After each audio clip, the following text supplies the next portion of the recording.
महाकुंभ का भी जिक्र प्रधानमंत्री ने किया और कहा है कि जिस तरह की स्थिति सुबह के समय रही है वो अब अंडर कंट्रोल है। वहां पर तमाम जो श्रद्धालु पहुंच रहे हैं वो स्नान कर रहे हैं, किसी भी तरह की परेशानी नहीं है। व्यवस्थाओं को और दुरुस्त करने के लिए भी पुलिस प्रशासन लगातार एक्टिव मोड में नजर आ रही है। तो देखिए, बड़ा सवाल ये कि आज मौनी अमावस्या है और मौनी अमावस्या के दिन दूसरा जो अमृत स्नान है वो आज होने जा रहा है। सुबह से ही शुभ मुहूर्त शुरू हुआ, तमाम श्रद्धालुओं का जमावड़ा वहां पर लगा।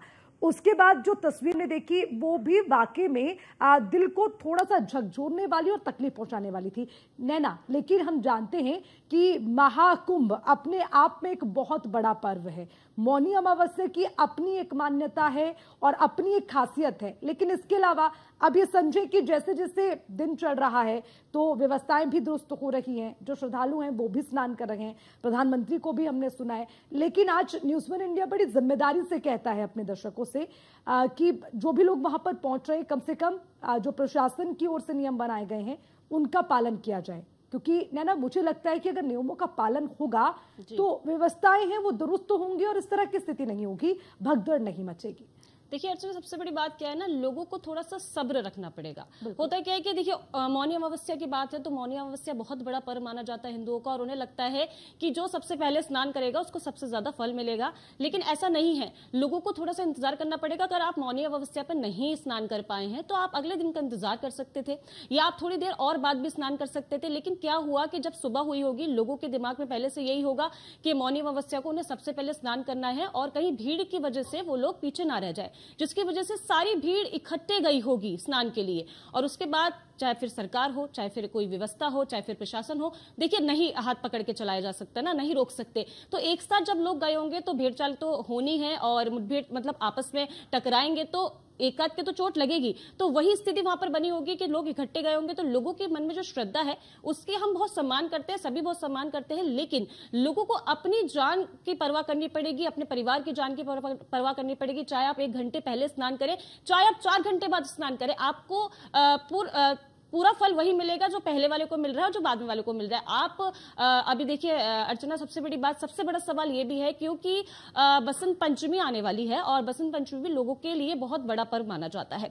अब बसंत पंचमी के लिए अब ये जो हादसा हुआ, एक बहुत बड़ा सबक है उन लोगों के लिए जो बसंत पंचमी पर जाने वाले स्नान करने के लिए। तो वो इस बात का खास ख्याल रखेंगे अब कि उन्हें स्नान तो करना है और दर्शन भी करने हैं, तो स्नान वो आराम से जाके करें। कोई बहुत जल्दबाजी वाली बात नहीं है, आप आराम से भी जाके स्नान करेंगे तो भी आपको पूरा जो फल है वो उसकी प्राप्ति होगी। और अपनी जो है ना, अपना ख्याल रखना बहुत जरूरी है इस वक्त। क्या कहती हैं अर्चना? बिल्कुल, देखिए अब नैना, ये बहुत ही जो महत्वपूर्ण बात है वो आपने कही कि अपनी सुरक्षा अपने हाथ में है। इसीलिए हमें व्यवस्थाओं का ख्याल रखना होगा। जो प्रशासन की ओर से निर्देश दिए जा रहे हैं उन निर्देशों का हमें ख्याल रखना होगा। और देखिए, लगातार ये अपील की जा रही है, सिर्फ प्रशासन ही नहीं, मुख्यमंत्री ने अपने तमाम जितने श्रद्धालु वहां पर पहुंच रहे हैं उनसे अपील की है कि आप कम से कम जो है नोट घाट की ओर ना जाएं। वहां पर जो सबसे ज्यादा भीड़ है वो एकत्र हुई है और उसी की वजह से अफरा तफरी का माहौल रहा। और बिल्कुल सही कहा नैना आपने कि जो लोग हैं वो ब्रह्म मुहूर्त के लिए 2-3 बजे से ही जुटना शुरू हो गए और एक साथ जब उतरे हैं स्नान के लिए तो उस वक्त ये भगदड़ का माहौल रहा है। और इसीलिए जरूरत है यहाँ पर कि प्रशासन का सहयोग आवाम को भी करना होगा। देखिए, इसमें कोई डाउट नहीं है, ना इसमें कोई दो राय है कि जिस तरह से एक पूरे देश की आबादी उत्तर प्रदेश में इकट्ठा हो गई है उसको कंट्रोल करना प्रशासन के लिए चुनौती है। लेकिन इसे थोड़ा आसान तब बनाया जा सकता है ना, जब वहां पर पहुंचने वाले लोग तमाम जो प्रशासन की ओर से निर्देश बनाए गए हैं उनका पालन करें, जिस तरह से रूट डाइवर्ट किए गए हैं उसके हिसाब से चलें। मुझे लगता है अगर उन तमाम निर्देशों का पालन होता है तो कहीं ना कहीं बहुत ज्यादा मदद यहां पर प्रशासन को मिलती है व्यवस्थाओं को बनाए रखने में और अप्रिय घटनाएं ना हो, माहौल खराब ना हो, उसके लिए ये निर्देशों का पालन करना काफी हद तक मददगार होता है। अब क्योंकि हमने लगातार देखा, सुबह से खबरें आई हैं कि जो रूट बनाए गए हैं जहां से जाना है वहां से लोग उल्टे पांव आ रहे हैं, तो कहीं ना कहीं ये जो वहां पर मिसमैनेजमेंट हुआ है, श्रद्धालुओं की ओर से मैं कहूंगी, क्योंकि प्रशासन तो लगातार कल से जुटा रहा, तो उसकी वजह से कहीं ना कहीं माहौल बिगड़ा और ये स्थिति प्रशासन के लिए भी चुनौतीपूर्ण हो गई। खैर, क्योंकि अब लगातार प्रशासन व्यवस्थाओं को दुरुस्त करने में जुटा है और अब जो स्नान है वो भी शुरू हो गया है, श्रद्धालु स्नान कर भी रहे हैं। लेकिन मैं ये जरूर कहना चाहूंगी कि इस तरह के जो घटनाएं होती हैं या हादसे होते हैं उससे हमें बिल्कुल जो है उससे सीख लेने की जरूरत है, क्योंकि नैना ये पहली दफा नहीं है। हम इससे पहले भी कुंभ हुए हैं, अर्धकुंभ हुए हैं, 2013 का भी अगर हम जिक्र कर ले तो उस वक्त भी ऐसा ही एक माहौल बना और भगदड़ की स्थिति रही है। तो मुझे लगता है ऐसे हादसों से सीख लेने की जरूरत है जी, बिल्कुल आवाम को जो वहां पर पहुंच रही है। नैना, बिल्कुल देखिए अर्चना, जैसे तस्वीरों में साफ दिखाई दे रहा है कि जो हुआ उसके बाद प्रशासन पूरी तरीके से दुरुस्त है और हेलीकॉप्टर के द्वारा भी और ड्रोन के द्वारा भी ये देखा जा रहा है कि कहां पर कितनी भीड़ है और किस तरीके से भीड़ को मैनेज किया जाए। वहीं जो अखाड़े हैं उन्होंने जिस तरीके से समझदारी दिखाई कि अपना जो स्नान था उसके लिए ये बोल दिया कि पहले श्रद्धालुओं को स्नान कराया जाए, पहले श्रद्धालु स्नान कर लें और वो भी कम वक्त लेंगे स्नान करने में। तो इसी तरीके से जो श्रद्धालु हैं वो भी पूरी समझदारी अगर दिखाएंगे, देखिए आपके लिए ही महाकुंभ का जो है आयोजन किया जाता है, आपके लिए ही ये लगाया गया है, तो आप लोग अगर इस समझदारी से जाएंगे कि हम ठीक है थोड़ा सा रुक के हम स्नान कर लेंगे या थोड़ा सा रुक के और बाद में चले जाएंगे, तब भी आपको वही लाभ मिलने वाला है। तो वही बात है कि जो श्रद्धालु है उनको इस बात का खास ख्याल रखना पड़ेगा। बिल्कुल सही बात आपने कही। ब्रजेश हमारे साथ जुड़ गए। ब्रजेश, आप इस बात से इत्तेफाक रखते हैं कि यहाँ पर प्रशासन के साथ साथ इधर उधर से पहुंच रहे श्रद्धालुओं को समझदारी का परिचय देना होगा। मुझे लगता है अगर निर्देशन का पालन होता है, समझदारी का परिचय श्रद्धालु देते हैं, तो ये व्यवस्थाओं को बनाए रखने में काफी हद तक मददगार होगा। अर्चना, अभी आप लोग कह रहे थे कि आपकी सुरक्षा आपके हाथ में है, इसलिए आपको समझदारी दिखाना होगा। दरअसल यही सनातन का एक बदला हुआ रूप है कि जिसको अपनी सुरक्षा की खुद की फिक्र है वो वहां नोएडा स्टूडियो में खड़ा हुआ है और जिसको भगवान भरोसे जो यहाँ पर है वो यहाँ पर है। इसलिए यहाँ आने वाले कम से कम जो श्रद्धालु है ना, ये जो करोड़ों की तादाद में लोग आते हैं, वो अपनी सुरक्षा अपने हाथों में लेकर के नहीं आते। उनको तो लगता है हम तो भगवान की शरण में आ रहे हैं और भगवान जैसा रखेगा हम वैसा रहेंगे। यही सनातन है और यही सनातन की सोच है, सनातन का आधार है। कहते हैं सब कुछ भगवान भरोसे, रब राखा सब राखा, तो जैसा भगवान रखेगा वैसा हम रहेंगे। तो यहाँ पर तो देखिए, इसीलिए प्रशासन कह रहा मत आओ और जो तमाम श्रद्धालु कह रहे हैं नहीं हम तो जाएंगे, डुबकी लगाएंगे, जो होना होगा होगा, हमें उसका कोई फिक्र नहीं है। तो एक तो यहाँ पर बड़ी जिम्मेदारी के साथ कहना पड़ेगा, क्योंकि जैसे आपने कहा कि यहाँ पर अपने हाथों में लोग सुरक्षा तो लेकर नहीं आते, लेकिन आस्था के साथ वहां पर डटे हुए। देखिए, आस्था का हर कोई सम्मान करता है। अब ब्रजेश, क्योंकि आपके बाद से एक छोटी सी कहानी मुझे याद आ जाती है, शायद वो एक सीख का परिचय यहाँ पर हमारे दर्शकों के लिए। वो कहते हैं ना कि एक बार जब पूरी प्रलय हुई तो पूरी धरती पर जो है सब डूबने लगा, तो वहां पर एक पुजारी थे जो बहुत पूजा अर्चना करते थे और भगवान पर बहुत भरोसा करते थे। ब्रजेश, वो ये कहते थे कि भगवान ही मेरी रक्षा करेंगे और उन्हीं के ही अनुपालन के अनुसार मैं चलूंगा। तो वहां पर हेलीकॉप्टर उतरा उनकी मदद के लिए। उन्होंने कहा नहीं, जब भगवान मेरी रक्षा के लिए आएंगे तो ही मैं जाऊंगा। उसके बाद वहां पर कोई उनकी मदद के लिए पहुंच जाता है, उससे इनकार कर देते हैं कि भगवान आएंगे तो ही मैं जो है यहां से जाऊंगा। तो जब वो पहुंच जाते हैं स्वर्गलोक, वहां पर वो भगवान से सवाल पूछते हैं ब्रजेश कि मैंने आपकी इतनी पूजा अर्चना की, इतना पूजा पाठ मैंने की, आपने मेरी मदद क्यों नहीं की?